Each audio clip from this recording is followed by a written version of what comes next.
დილამშვიდობის მეგობრებო, მოგესალმებით ყველას. მინდა რამდენიმე სიახლე მივაწოდო ინფორმაციის სახით თბილისის მოსახლეობას, შემდეგ გადავალთ უკვე დღესასრიგით გათვალისწინებული საკითხების განხილვაზე, გადაწყვეტილებების მიღებაზე. პირველი, რაც ძალიან მნიშვნელოვანია, თქვენ იცით, რომ ჩვენ გვქონდა წინასაარჩევნო დაპირება ისტორიული პროექტის განხორციელების მხედველობაში გვაქვს ტრამვაის ხაზი. ამასთან დაკავშირებით ბევრი განცხადება იქნა გაკეთებული. ჩვენ გამოვაცხადეთ ასევე ტენდერი, სადაც საერთაშორისო და უცხოურ კომპანიებსაც ჰქონდათ შესაძლებლობა მიეღოთ მონაწილეობა აღნიშნულ პროექტში და მინდა მოგაწოდოთ ინფორმაცია აღნიშნულთან დაკავშირებით, როგორც თქვენთვის ცნობილია, დიდი დიღმიდან მეტროსადგურ დიდუბესთან დამაკავშირებელი ტრამვაის ხაზის პროექტირებისა და მშენებლობის მიზნით აზიის განვითარების ბანკის შესყიდვების წესებით გამოცხადებული ტენდერი მიმდინარე წლის 31 მარტს გაიხსნა. ტენდერში მონაწილეობის სურვილი გამოთქვა და შესაბამისი წინადადებები წარმოადგინა 4 მსხვილმა კომპანიამ და ერთობლივმა სასწარმომ, მათ შორის 3 თურქეთში, ხოლო 1 ჩინეთში რეგისტრირებული კომპანიებია. წარმოდგენილი წინადადებების შეფასება უკვე დასრულებულია, გვყავს გამარჯვებული კომპანია თურქეთში რეგისტრირებული ერთობლივი საწარმო EYE, რომელმაც ყველაზე დაბალი ფასი წარმოადგინა და ADB-ს წესების შესყიდვის შესაბამისად განისაზღვრა ასევე ეგრეთ წოდებული გასაჩივრების 14-დღიანი პერიოდი, რომლის გასვლის შედეგად გამარჯვებულ კომპანიასთან უკვე გავაფორმებთ ხელშეკრულებას. საზოგადოებას შევახსენებ, რომ პროექტი შედგება 3 ეტაპისგან: კონცეპტუალური პროექტის მომზადება, დეტალური პროექტის მომზადება და სამშენებლო სამუშაოების წარმოება. 3-ვე ეტაპისთვის განსაზღვრულია 36 თვე. 36 თვის განმავლობაში, მას შემდეგ, რაც ხელი მოეწერება ხელშეკრულებას, პროექტი უნდა იყოს დასრულებული, რაც ძალიან მნიშვნელოვანია. რაც შეეხება ტრამვაის ხაზს, იგი დაიწყება, კიდევ ერთხელ მინდა შევახსენო, დედაქალაქის მოსახლეობას, დაიწყება დიდი დიღმის მესამე და მეოთხე მიკრორაიონების შერწყმის მიმდებარე ტერიტორიიდან და დავით აღმაშენებლის ხეივისა და დიდი დიღმის მასივის გავლით დაუკავშირდება მეტროსადგურ დიდუბის მიმდებარე ტერიტორიას. ტრამვაის ხაზის საორიენტაციო სიგრძე შეადგენს 7,5 კილომეტრს, სადაც მთელი ამ გზის მანძილზე იქნება განთავსებული 11 გაჩერება. პროექტი ასევე მოიცავს შესაბამისი დეპოს მოწყობას, რომელიც გათვლილი იქნება 11 ერთეული ტრამვაის შემადგენლობის მომსახურება ექსპლუატაციაზე. ხაზის მშენებლობის პარალელურად გამოცხადდება ცალკე ტენდერი, მიმდინარეობს ამაზე მუშაობა და ცალკე ტენდერი გამოცხადდება ტრამვაის 10 ერთეულის შემადგენლობის შესყიდვაზე. ძალიან მნიშვნელოვანი პროექტია. მე ძალიან მიხარია პირადად, რომ ქალაქს დაუბრუნდება ასეთი მნიშვნელოვანი საზოგადოებრივი ტრანსპორტი, როგორიც არის ტრამვაი.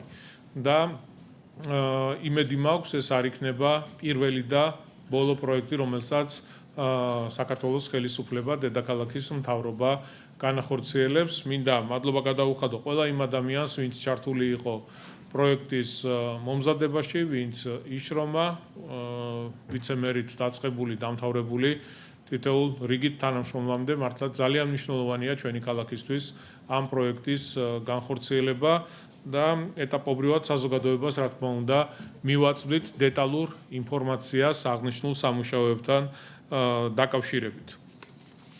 რადგან საზოგადოებრივი ტრანსპორტის ქსელის გაუმჯობესება და ამ მიმართულებით დაგეგმილ სიახლეებს შევეხეთ, მინდა ასევე მოგაწოდოთ ინფორმაცია საავტობუსო ქსელის განვითარებისა და ახალი მარშრუტების ამოქმედების შესახებ. ესეც რა თქმა უნდა ძალიან მნიშვნელოვანია.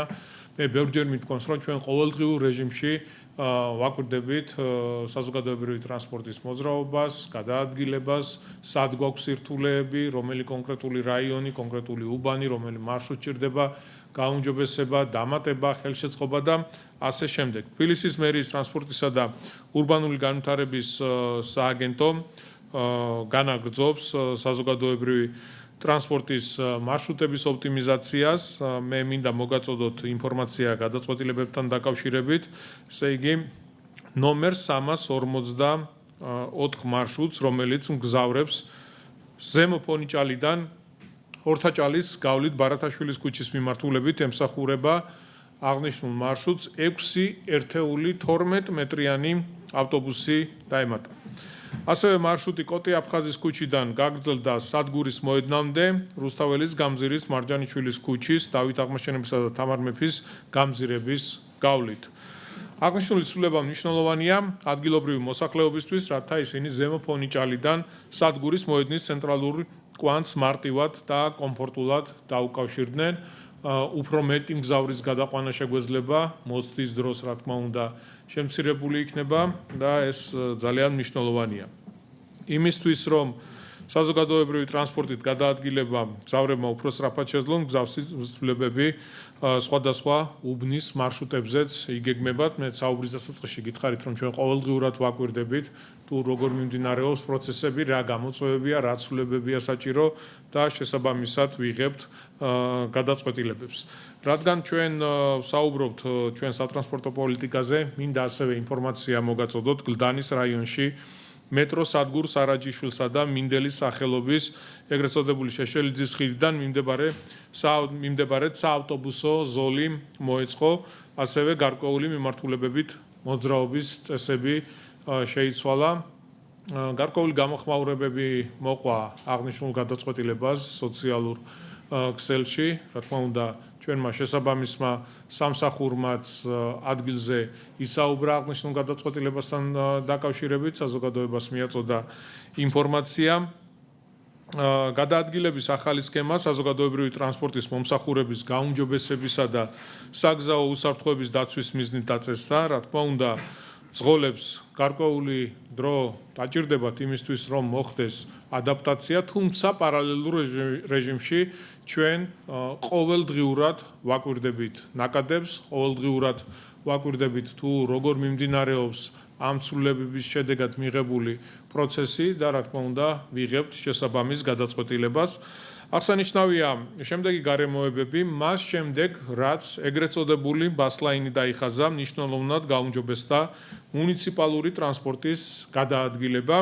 აქამდე ჯორჯ ბალანჩინის ქუჩიდან მეტროსადგურ სარაჯიშვილის მიმართულებით მოძრავ ავტობუსებს მანქანების საძობში უწევდა დგომა. ნამდვილად არ არის ისე, რომ თითქოს ამ გადაწყვეტილების შემდეგ გაჩნდა საცობი და აქამდე თითქოს ავტომობილები უპრობლემად გადაადგილდებოდა. ეს ნამდვილად არ იყო ასე.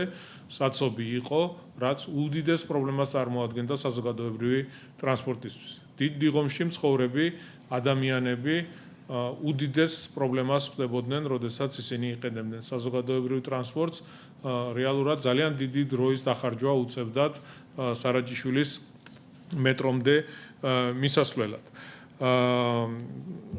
ჩვენ, ესე იგი, როდესაც ვაკვირდებოდით ამ პროცესებს და იმის გამო, რომ ავტობუსები საცობში იდგა, გაჩერებებზე მგზავრთა რაოდენობა 2-მაგდებოდა, 3-მაგდებოდა. დაახლოებით 10-15 წუთია ავტობუსების გადაადგილების დრო და ინტერვალი მოცდის, თუმცა იმ გარემოებებიდან გამომდინარე, რაც პრობლემას წარმოადგენდა, რომ ავტობუსებს უწევდა საცობში დგომა, დაახლოებით 40 წუთი და უფრო მეტი უწევდა ადამიანს ლოდინით და გადაადგილებაზე საერთოდ აღარ ვსაუბრობ, რაც ძალიან დიდ უკმაყოფილებას იწვევდა ადამიანებში და აბსოლუტურად მესმის, იმიტომ რომ ადამიანი, რომელიც მუშაობს მთელი დღის განმავლობაში, დაღლილი ბრუნდება სამსახურში ან მიდის სამსახურში, საზოგადოებრივი ტრანსპორტი უნდა იყოს კომფორტული ყველა იმ ადამიანისთვის, ვინც იყენებს როგორც ავტობუსს, ასევე მიკროავტობუსს. ყველაზე რთულ მდგომარეობაში იყვნენ მგზავრები, ვინც დიდი დიღმიდან სარაჯიშვილამდე გადაადგილდებოდნენ შემდგომი გადაჯდომის მიზნით და ასევე პირიქით ავტობუსის ზოლის მოწყობის გარეშე ამ ტერიტორიაზე გაზრდილი ნაკადის შეფერხებების გარეშე გადაყვანა ფიზიკურად ვერ მოხერხდებოდა. გამომდინარე იქედან, მე მინდა ახლა უბრალოდ მოგაწოდოთ დეტალური ინფორმაცია, გამომდინარე იქედან, რომ არსებული ქაოტური მოძრაობა დარეგულირდა რიგ მიმართულებებზე გაუმჯობესდა კერძო ავტომობილების გადაადგილებაც, მაგალითად ბალანჩინისა და ბელიაშვილის ქუჩების კვეთიდან მეტროს სადგურის არაჯიშვილის მიმართულებით ავტომანქანით მგზავრობის დრო 8 წუთით შემცირდა, ხოლო 6 წუთით შემცირებულია ქერჩისა და ახმეტელის ქუჩის კვეთიდან ფეიქრების ქუჩის მიმართულება. თუმცა გვაქვს პრობლემა და გამოწვევა, ეს არის ფეიქრების ქუჩიდან გლდანის მიმართულება.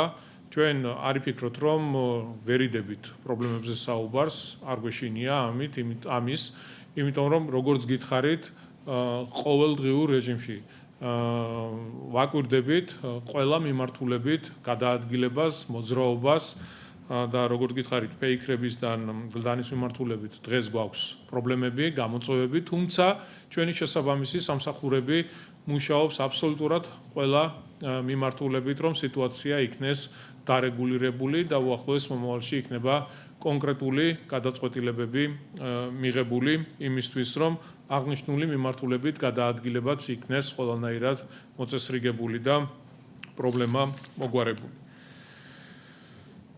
თბილისის მერის ინიციატივით გლდანის რაიონში, ესეც სხვათა შორის ჩვენი საარჩევნო დაპირება იყო, რაც ვფიქრობ, გლდანის რაიონის მოსახლეობისთვის არის ძალიან მნიშვნელოვანი.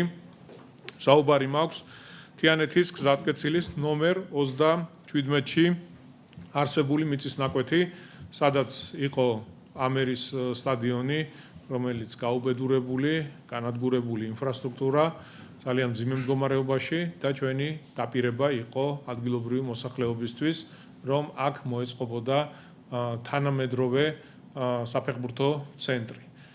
ისტორიულად ძალიან მნიშვნელოვანია ამ სივრცის მოწესრიგება, კარგი პროექტის განხორციელება, რადგან ისტორიულად ძალიან ბევრი ბავშვი ვარჯიშობდა აღნიშნულ სივრცეში, თუმცა დღეს იქ არსებული მდგომარეობა კრიტიკას ვერ უძლებს და ჩვენი გადაწყვეტილებით ეს წინასაარჩევნო დაპირება იყო, დავპირდით მოსახლეობას, რომ მთლიანად პროექტს განვახორციელებდით და იქ არსებულ ტერიტორიას მოვაწესრიგებდით. გამოცხადდა ტენდერის საპროექტო დოკუმენტაციის შესყიდვაზე, ჩვენ უკვე ძალიან მალე გვექნება შესაბამისი პროექტი და უახლოეს მომავალში ასევე გამოვაცხადებთ ტენდერს სამშენებლო სამუშაოებზე.